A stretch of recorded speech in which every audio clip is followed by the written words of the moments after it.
Hello everyone, this is Shubhi Shukla और ये है आपका अपना चैनल मास्टर स्टडी क्लब। तो आज मैं आप लोगों को economics class 10th chapter 1 development के बारे में पढ़ाऊंगी। और अगर आप में से कोई भी स्टूडेंट हमारे चैनल पर नया है और आपने अभी तक हमारे चैनल को सब्सक्राइब नहीं किया है तो please please please subscribe it and yes don't forget to press the bell icon, क्योंकि जब भी हमारी कोई नई वीडियोज़ आएंगी तो आपको उसी से नोटिफिकेशन मिलेगा। तो बिना किसी देरी के स्टार्ट करते हैं। हमारे चैप्टर का नाम क्या है? डेवलपमेंट। डेवलपमेंट का मतलब क्या होता है? किसी चीज़ का बेटरमेंट, किसी चीज़ का अपग्रेडेशन। तो सिंपली हम डेवलपमेंट को क्या बोल सकते हैं? That development is a process in which something grows and becomes more mature and advanced. Right, तो ये एक डेफिनेशन आप डेवलपमेंट के बारे में लिख सकते हो। तो आ जाते हैं हम पहले टॉपिक पे। हमारा पहला टॉपिक क्या था? Development promises. Different people have different goals. Development के प्रोमिसेस क्या होते हैं? जैसे किसी के लिए कोई एक चीज़ अगर वो अपग्रेड हो रही है, बेटर हो रही है, तो वो किसी के लिए डेवलपमेंट हो सकती है, बट किसी और के लिए वो डेवलपमेंट नहीं हो सकती है। इंस्टेड वो डिस्ट्रक्शन का कारण हो सकती है। तो यहाँ पे देख लेते हैं, different people have different goals. अलग अलग लोगों के लिए अलग अलग गोल्स होते हैं। ठीक है, वो डिपेंड करता है किस पे? सिचुएशन पे, कि कैसी सिचुएशन, किस इंसान के पास कैसी सिचुएशन है। ठीक है, तो उस पर वो डिपेंड करता है कि उनके गोल्स क्या होंगे। Development for one person can't be development for other. किसी के लिए, जो जैसा कि मैंने भी इससे पहले बोला कि किसी एक पर्सन के लिए कोई चीज़ डेवलपमेंट हो सकती है बट दूसरे पर्सन के लिए वो डेवलपमेंट नहीं हो सकती है। जैसे एक एग्जांपल ले लेते हैं कि जब हमारे कंट्री में कोई भी डैम बनता है तो डैम से बाकी जो पॉपुलेशन है, जो रिच में है या मिडिल क्लास में है, उनको तो उनके लिए वो डेवलपमेंट हुआ। ठीक है, उनके लिए वो बेटरमेंट हो रहा है उनकी कंट्री का। बट ये जो पोर्शन, ये जो मिडिल क्लास और रिच क्लास का है, इनके लिए ये डेवलपमेंट है। और डेवलपमेंट किन के लिए नहीं है? जो वहाँ के ट्राइबल पीपल हैं, जो वहाँ के गांव के लोग हैं, जहाँ पे वो डेवलपमेंट हो रहा है, जहाँ पे वो डैम बन रहा है। क्यों? क्योंकि वहाँ के उन लोगों को, ट्राइबल पीपल को, वहाँ के उन जो भी वहाँ रह रहे हैं उन लोगों को वो लोग डिस्प्लेस कर देंगे, उठा के फेंक देंगे कहीं और। उनका पूरा लाइवलीहुड ख़राब हो जाएगा। ठीक है, डिस्ट्रॉय हो जाएगा। इसकी वजह से वो उनके लिए बेटरमेंट नहीं है, rather it is destruction for them. ठीक है, अब इनकम एंड अदर गोल्स। एक देखो, हमको सरवाइव करने के लिए वर्ल्ड में सबसे ज़रूरी क्या होता है हम लोगों के लिए? पैसा। पैसे के बिना हम लोग कुछ नहीं कर सकते हैं ना लाइफ में अपने। तो एक तो हो गया इनकम, जो कि नॉर्मल सी बात है, वो सबको पता है। बट अदर गोल, और कौन कौन से गोल्स हो सकते हैं इनकम को छोड़ के? इनकम के अलावा कौन कौन से और गोल्स हो सकते हैं, तो वो यहाँ हम पढ़ेंगे।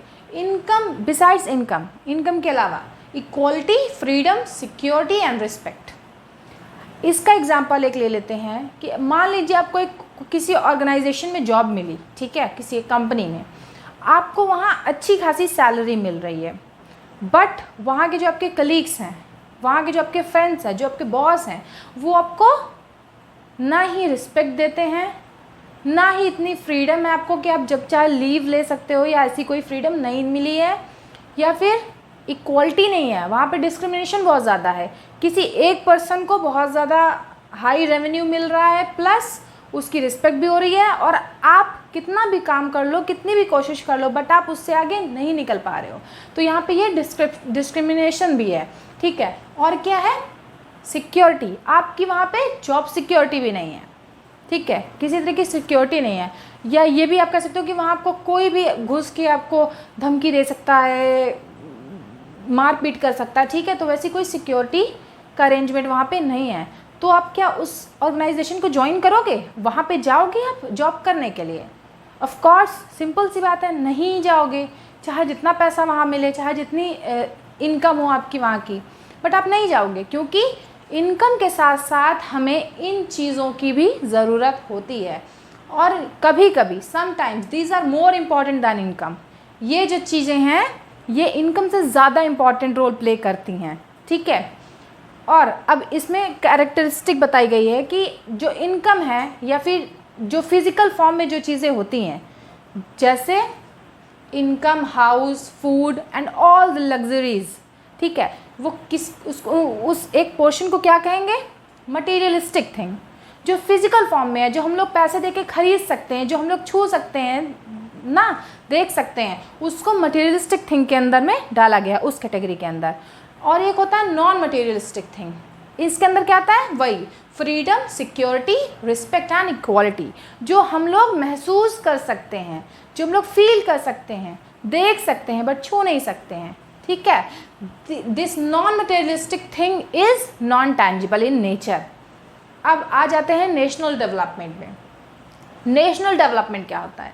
जो नॉर्मल डेवलपमेंट हम लोगों ने पढ़ा वो क्या था, वो ह्यूमन डेवलपमेंट था, कि किसी एक पर्सन का डेवलपमेंट क्या होता है, ठीक है। जैसे हमारा आपका डेवलपमेंट क्या होगा, जैसे आप लोग क्लास 10th में हैं तो आपका डेवलपमेंट क्या होगा कि हमारे 10th में बहुत अच्छे से मार्क्स आ जाएं, ठीक है, और क्या हो 11th में अच्छा सा कोई स्कूल या कॉलेज मिल जाए, ठीक है। तो ये आप आगे अपनी लाइफ में एक अच्छा इंसान बने, अच्छे वेजेस, अपनी अच्छी सैलरी में काम मिले आपको, ठीक है। तो ये सारे आपके लिए डेवलपमेंट हुए। तो ये एक पर्टिकुलर पर्सन के बारे में बात हो रही है, तो इसलिए इसको ह्यूमन डेवलपमेंट कहा जाता है। जब हम पूरी कंट्री के बारे में बात करते हैं, कंट्री में जितने भी लोग रहते हैं उन सारे लोगों की बात करते हैं, तो हम लोग इस टर्म को यूज़ करते हैं, दैट इज़ नेशनल डेवलपमेंट। ये मैक्रो कॉन्सेप्ट हो जाता है जब हम पूरी कंट्री के बारे में बात करते हैं। क्या है? Criteria of national development also differ from place to place. National development का जो क्राइटेरिया होता है वो भी पर्सन टू पर्सन क्या होता है, डिफ़र करता है, अलग अलग होता है। किसी के लिए किसी एक चीज़ का अपग्रेडेशन या बेटरमेंट डेवलपमेंट हो सकता है, पर दूसरों के लिए वो डेवलपमेंट नहीं हो सकता है। जैसे हम हैं, हम मतलब हम क्या, एक मान लो एक अर्बन एरिया की एक फैमिली है, उसके लिए डेवलपमेंटल गोल्स कुछ और हो सकते हैं कंट्री के, बट एक गांव के लिए डेवलपमेंटल गोल्स अलग हो सकते हैं। जैसे अर्बन एरिया के जो लोग होते हैं उनको अच्छी जॉब अपॉर्चुनिटीज़ मिले, अनएम्प्लॉयमेंट ख़त्म हो जाए, ठीक है, तो मतलब एम्प्लॉयमेंट अपॉर्चुनिटीज़ बढ़े, जॉब अपॉर्चुनिटीज़ बढ़े, तो वो उनका डेवलपमेंटल गोल है, ठीक है। अगर वो अचीव वो कर लेते हैं तो इसका मतलब उनके लिए वो डेवलपमेंट है। और इसी के कंपैरिजन में अगर हम ये देखें कि जब हम रूरल एरियाज़ की बात करेंगे तो वहाँ पे जो लोग हैं उनका डेवलपमेंटल गोल क्या होगा कि उनको अच्छी इरिगेशन फैसिलिटीज़ मिले, ठीक है, उनको अच्छा खाना मिले, उनको अच्छी रहने की जगह मिले, उनके गांव में या उनके आसपास के जो भी एरिया है वहाँ पे अच्छी एजुकेशन फैसिलिटीज़ प्रोवाइड हों। तो ये चीज़ें उनके बेटरमेंट के लिए, उनके डेवलपमेंट में गिनी जाएंगी, ठीक है। तो आप ये डिफरेंस देख सकते हो कि अर्बन एरिया के लिए दूसरा है कुछ भी डेवलपमेंटल गोल और रूरल एरिया के लिए दूसरा है डेवलपमेंटल गोल, ठीक है। तो इसलिए criteria of national development also differ from person to person. लोग से मतलब अलग अलग लोगों का अलग अलग पॉइंट ऑफ व्यू हो सकता है डेवलपमेंटल को लेके, ठीक है। अब आ जाते हैं डेवलपमेंट गोल्स। डेवलपमेंट गोल्स क्या होते हैं कि हमारा क्या गोल है, मतलब हम क्या अचीव कर लें जिससे हमें ये लगे कि हमारा डेवलपमेंट हो रहा है सिंपली, ठीक है, तो उसको कहेंगे डेवलपमेंट गोल। जैसे एक गर्ल, एक लड़की के लिए क्या हो सकता है डेवलपमेंटल गोल? एक लड़की के लिए एक लड़की के लिए क्या हो सकता है? राइट टू एजुकेशन हो सकता है और फ्रीडम हो सकता है। कि एक लड़की क्या चाहेगी अगर उसका डेवलपमेंट किस में होगा? आप लोग जैसे जानते हो कि डेवलपिंग कंट्रीज़ में या आज भी कई सारे गांव हैं, कई सारे जगहों पे लड़कियों को सप्रेस करके रखा जाता है, उनको इक्वल अपॉर्चुनिटीज़ नहीं मिलती है। तो उनके लिए वो इक्वलिटी, वो फ्रीडम और राइट टू एजुकेशन उनका डेवलपमेंट गोल होगा। वो चाहेंगी कि जैसे हमारे घर के लड़के जो चीज़ें कर रहे हैं हम भी वो करें, हमें भी चांस मिले अपने आप को प्रूव करने का, हमें भी चांस मिले सोसाइटी को ज्वाइन करने का, वहाँ पे फ्रीडम एंजॉय करने का, ठीक है। तो उनका डेवलपमेंट गोल ये हो जाएगा कि उनको राइट टू एजुकेशन मिले, फ्रीडम मिले एंड इक्वालिटी मिले। और जब हम एक लेबर की बात करेंगे, एक मजदूर की बात करेंगे, तो वहाँ पे क्या होगा कि उसे अच्छे वेजेस मिले, बेटर वेजेस मिले और अच्छी जॉब अपॉर्चुनिटीज़ मिले। क्योंकि जैसे आप जानते हैं जो लेबर होते हैं वो डे बाय डे काम करते हैं, मतलब उनका रोज़ का काम होता है कि एक दिन उन्होंने काम किया, शाम को उनको वेजेस मिल गए, ठीक है। तो वैसे जो लेबर्स होते हैं उनके लिए क्या है कि अच्छी जॉब अपॉर्चुनिटीज़ रहें, उनको रोज़ काम मिले ताकि वो कमा के अपने घर का पेट भर सके और क्या, अच्छे वेजेस पे, ठीक है, अच्छी कमाई हो पाए, ठीक ठाक सैलरी मिले, वेजेस मिले, ठीक। तो लेबर्स के लिए क्या हो जाएगा, better wages plus job opportunities better. अब इसमें बात कर लेते हैं फार्मर्स की, किसानों की। किसानों के लिए क्या होगा उनका डेवलपमेंट, जैसे जो लैंडलेस फार्मर्स होते हैं उनके लिए क्या होगा कि उनको लैंड मिल जाए, वो डेवलपमेंट हो जाएगा, जहाँ पे वो खुद से खेती करके कुछ ग्रो करके उसको बेच के वो पैसा कमा सकें, ठीक है, तो वो उनके लिए डेवलपमेंट हो जाएगा। प्लस इरिगेशन फैसिलिटीज़ मिले उनको, बेटर इरिगेशन फैसिलिटीज़, जिससे कि कोई प्रॉब्लम्स ना आए क्रॉप को ग्रो करने में, तो वो भी उनके लिए डेवलपमेंट का सोर्स हो जाएगा। तो development goals person to person differ करते हैं और अलग अलग लोगों के लिए अलग अलग होते हैं, ठीक। अभी आ जाते हैं how to compare different countries और स्टेट्स। आपको अगर बोला जाए कि आप किसी ह्यूमन को कंपेयर करना है, ठीक है, तो जैसे आप मान लीजिए दो लड़के हैं, एक ए है और एक बी है। अगर आप ये कहोगे कि हाँ, अगर आप ये रखोगे कि रेसिज्म मतलब गोरा है या काला है, लंबा है या नाटा है, मोटा है या पतला है, ठीक है, तो इस पे अगर आप कंपैरिजन करोगे तो ये तो डिस्क्रिमिनेशन हुआ ना, ठीक है। तो उसके लिए एक कॉमन सा चाहिए होगा कि जिस पे आप रख के एक कॉमन स्केल चाहिए होगी, जिस पे आप रख के आप कंपेयर कर सको कि दोनों लोगों में मतलब कोई डिस्पैरिटी ना हो, ठीक है, एकदम क्लियरली बात हो जाए कि हाँ किसी चीज़ में कुछ हो, किसी चीज़ में कुछ अच्छा ही हो। तो आप अगर एक चीज़ रखोगे तो अगर वो उस एक इंसान में मिल जाता है, जैसे एक इंसान में ए जो है, एक लड़का है ए, उसमें आप जो 3 क्राइटेरिया फिक्स किए हुए हो वो उसमें मिल जाती हैं, बाकी इधर वाले में 2 क्राइटेरिया मिल रही है, 1 क्राइटेरिया नहीं मिल रही है, बट उसमें और दूसरी अच्छी क्वालिटीज़ हैं, तो वो तो उसके लिए डिस्पैरिटी हुई ना, ठीक है। तो यहाँ पे ये गलत बात है। तो इसीलिए हमारे वर्ल्ड बैंक ने और यूएनडीपी ने कुछ क्राइटेरिया सेट किए हुए हैं, किसको, कंपेयर डिफरेंट कंट्रीज़ और स्टेट्स, अलग अलग कंट्रीज़ या फिर अलग अलग स्टेट्स को कंपेयर करने के लिए कुछ क्राइटेरिया सेट किए हुए हैं। डेवलप्ड है, डेवलपिंग है या अंडर डेवलप्ड है, ये जब हम लोग कंपैरिजन करते हैं तो हम लोगों को क्या पता चलता है, कंट्री या फिर पर्टिकुलर स्टेट वो डेवलप्ड स्टेट है या कंट्री है, या फिर वो डेवलपिंग स्टेट है या कंट्री है, या फिर वो अंडर डेवलप्ड स्टेट है या फिर कंट्री है, ठीक है। पहला आ जाता है इनकम। इनकम के बेसिस पे वर्ल्ड बैंक ने रखा है कि ये क्राइटेरिया फिक्स किया हुआ है कि इसके बेसिस पे हम लोग कंट्रीज़ को कंपेयर करेंगे या फिर स्टेट्स को कंपेयर करेंगे। तो इनकम को देखो, अगर आप 11th और 12th में इकोनॉमिक्स आप करते हो तो आप, मुझे नहीं पता कि आप लोगों को पता है या नहीं, बट वहाँ पे इसको इनकम को वाई से डिनोट किया जाता है, ठीक है। तो अगर हम कहीं पे वाई लिखे हों तो आप इसको समझ लेना कि ये इनकम है। नेक्स्ट क्या है, डेवलप्ड कंट्रीज़ क्या होता है, डेवलप्ड कंट्रीज़ का मतलब जिनकी इनकम हाई हो, जिन कंट्रीज़ की इनकम हाई हो वो डेवलप्ड हो चुकी होती हैं, मतलब उनका डेवलपमेंट हो चुका होता है, वो ऑलरेडी डेवलप्ड है। डेवलपिंग क्या होता है, जो अभी ट्राई कर रही है डेवलप होने का, अब ना ही वो अंडर डेवलप्ड है और ना ही वो डेवलप्ड है, वो बीच की हैं, मीन्स उनका प्रोसेस कंटिन्यू है, ठीक है, कि वो डेवलप्ड हो जाएं जल्दी ही, तो वो है उनकी इनकम क्या होती है, मॉडरेट, मतलब बहुत ज़्यादा हाई भी नहीं होती है, बहुत ज़्यादा लो भी नहीं होती है। अंडर डेवलप्ड क्या होती है, जो कंट्रीज़ अभी डेवलप्ड होना स्टार्ट ही नहीं की हैं वो हो जाएंगी अंडर डेवलप्ड, तो उनकी इनकम क्या होती है, लो इनकम होती है, ठीक है। अब कंपैरिजन कैसे होता है, कंपैरिजन इनकम के बेसिस पे, ठीक है। देखो टोटल इनकम अगर हम रख देंगे तो यहाँ पे ये एक जो टर्म है पॉपुलेशन, ये वैरी होगी क्योंकि अलग अलग देशों में अलग अलग पॉपुलेशन है, ठीक है। जैसे आप यूएसए की बात कर लो, वहाँ थोड़ी सी पॉपुलेशन, मतलब ज़्यादा पॉपुलेशन नहीं है। इंडिया और चाइना की बात कर लो तो यहाँ पे काफ़ी ज़्यादा पॉपुलेशन है, तो यहाँ पे भी डिस्पैरिटी हाइड हो जाएगी, ठीक है। यहाँ पे जहाँ के लोग ज़्यादा होंगे ऑफकोर्स वहाँ की टोटल इनकम फिर ज़्यादा हो जाएगी। तो इसको सॉर्ट आउट करने के लिए एवरेज इनकम के बेसिस पे हम लोग इनकम को दिखाते हैं और उसी से पता करते हैं, उसी से कंपेयर करते हैं डिफरेंट कंट्रीज़ और स्टेट्स को, तो एवरेज इनकम निकालते हैं, ठीक है। एवरेज इनकम को ही पर कैपिटा इनकम भी कहते हैं और इसका फॉर्मूला क्या होता है, total income upon total population. जितनी भी इनकम है एक कंट्री की टोटल इनकम, उसको टोटल पॉपुलेशन से डिवाइड कर देते हैं, ठीक है।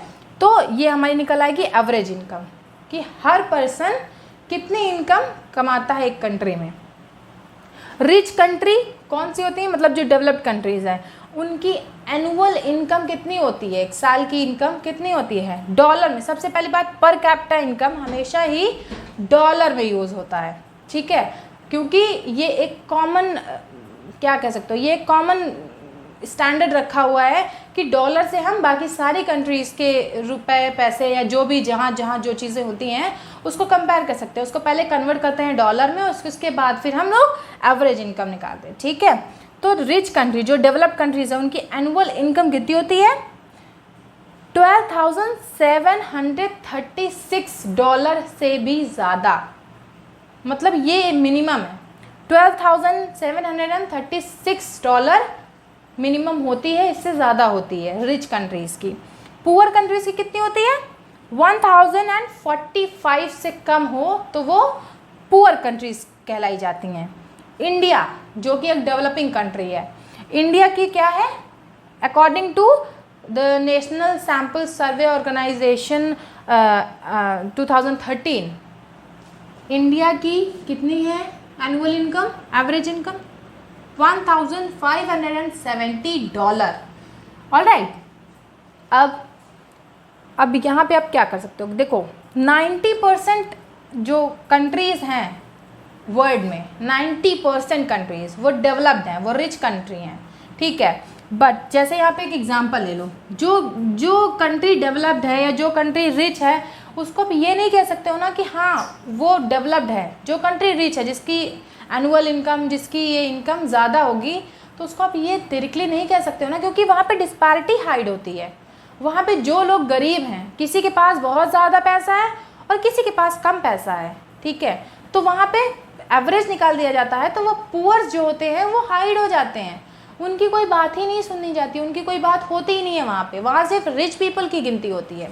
तो इसके लिए देखो यहाँ पे एग्जाम्पल के दे के समझा रही हूँ कि 90% रिच कंट्री हैं, बट उनको डेवलप्ड कहा जा सकता है, इज इट सो। तो यहाँ पे एक एग्जाम्पल ले लेते हैं, कंट्री ए है और कंट्री बी है। कंट्री ए का एनुअल इनकम भी $25,000 है और बी का भी $25,000 है, बट कंट्री ए में जो हैं वो रिसोर्सेज इक्वली डिस्ट्रीब्यूट है। जितने भी रिसोर्सेज हैं वहाँ पे इतनी ज़्यादा ना गरीबी है ना बहुत ज़्यादा अमीरी है, ठीक है, वहाँ पे एवरेज है सब, तो वहाँ पे रिसोर्सेज इक्वली डिस्ट्रीब्यूटेड है। और यहाँ कंट्री बी में इक्वली डिस्ट्रीब्यूटेड नहीं है, मतलब कुछ पार्ट हैं सोसाइटी के जो बहुत ज़्यादा रिच है, बहुत ज़्यादा हाई क्लास हैं, और कुछ है जो बहुत ज़्यादा गरीब हैं, जो 2 वक्त की रोटी भी नहीं पा रहे हैं, जो 2 वक्त का खाना भी नहीं खा पा रहे हैं, ठीक है। तो वहाँ पे आप इसको डेवलप्ड कहोगे। कंट्री ए $25,000 है, ठीक है, बट यहाँ पे रिसोर्सेज इक्वली डिस्ट्रीब्यूटेड है, ठीक है, तो इसको आप डेवलप कहोगे कि हाँ पूरी कंट्री में जितने लोग हैं उनके सबका डिस्ट्रीब्यूशन मतलब इक्वल हो रहा है। वहाँ पे ये नहीं हो रहा है कि कोई बहुत ज़्यादा रिच है या फिर कोई बहुत ज़्यादा पुअर है, तो ये इस कंट्री ए को आप डेवलप कह सकते हो। बट कंट्री बी को, जिसकी एवरेज इनकम 25,000 ही है, कंट्री ए के इक्वल, बट यहाँ पे रिसोर्सेज जो हैं वो इक्वली डिस्ट्रीब्यूट नहीं है, ठीक है। तो यहाँ पे यही प्रॉब्लम है कि कोई एक सेक्शन सोसाइटी का बहुत ज़्यादा हाई है और एक सेक्शन सोसाइटी का बहुत ज़्यादा पुअर है, बहुत ज़्यादा लोअर है, ठीक है। तो क्या होगा,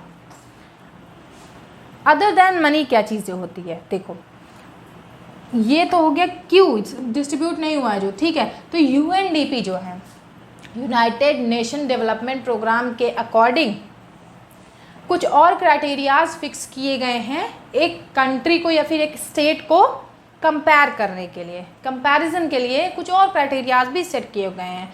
तो आपको पहले नॉर्मली बता देती हूँ कि वो 3 क्राइटेरिया सेट किया गया है बाय यूएनडीपी।